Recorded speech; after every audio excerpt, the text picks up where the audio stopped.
Welcome to this video.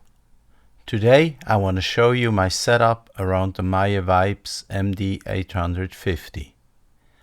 I played a small live show with this some months ago, and now I like to show you how you can use the Vibes together with other gear. The Vibes is a 4-part multi-timbral synthesizer with an additional 14-voice drum sample player in it.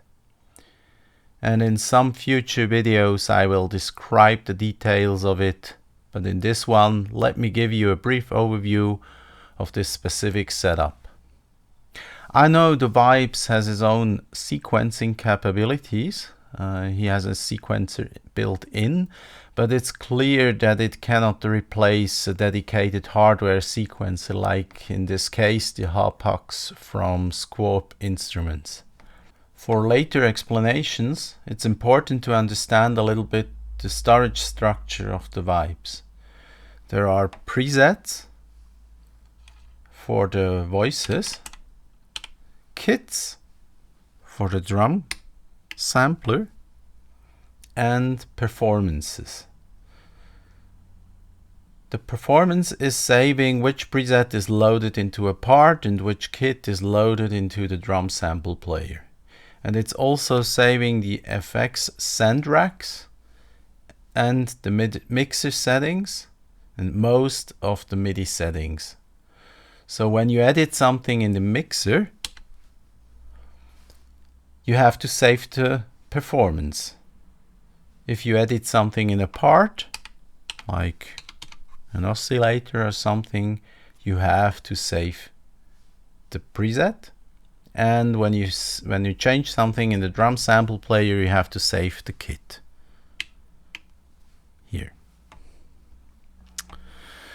I connected the HAPAX with the Vibes by a simple Midi cable to give me the possibility to sequence the 4 parts and the drum sample player. So here in behind there is the Midi trio with input, output and Midi through. Also connected by Midi are the 2 Behringers.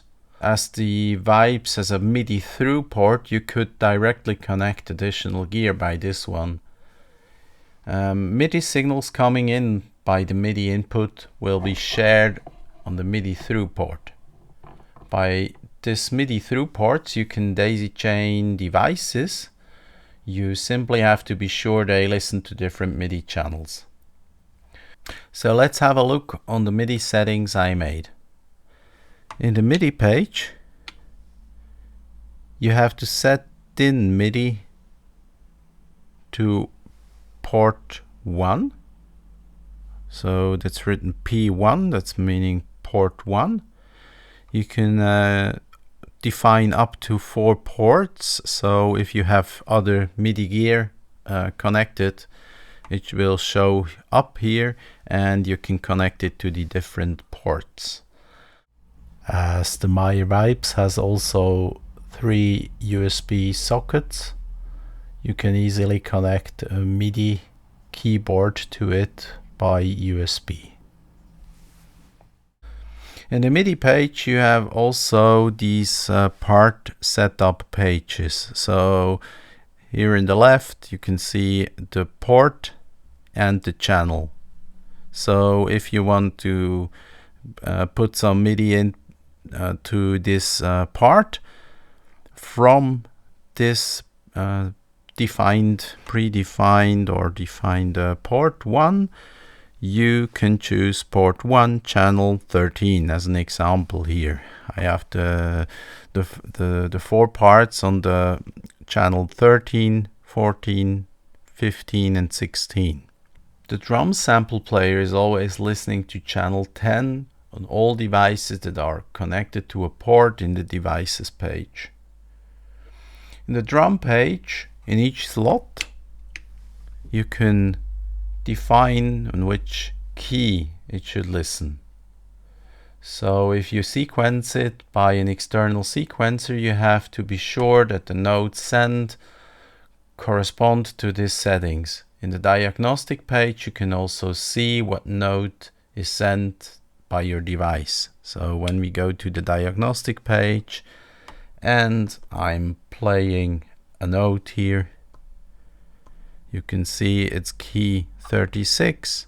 So when you want to play the sample with key 36, you can define it here.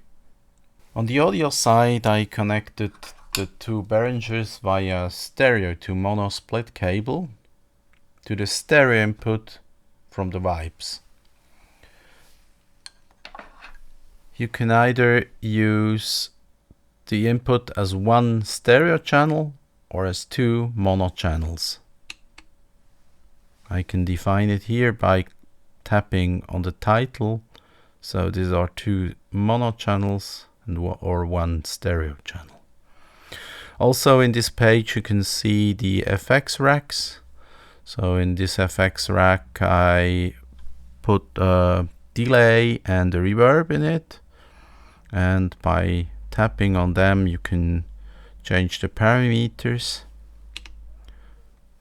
Effect slot 2 is a chorus, a delay and a reverb. Also here you can switch it on or off, very easy.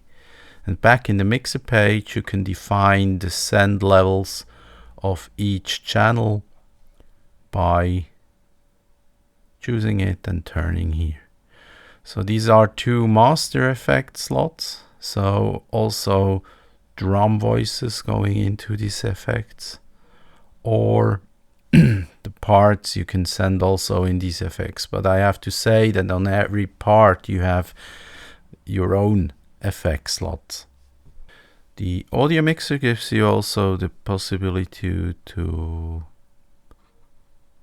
change levels of the parts, change level of each drum voice or drum sample, and the master volume. By pushing the part knobs you can access the different synthesizer parts, and you can see what's loaded in it, and you can edit, by example, oscillator 2 or the mod matrix. But going too deep in it is not the target of this video. I will show it in another one. And yeah, I'm interested. What do you think of the Vibes? Share your thoughts in the comments. Subscribe to my channel. And if it was helpful for you, give me a thumbs up.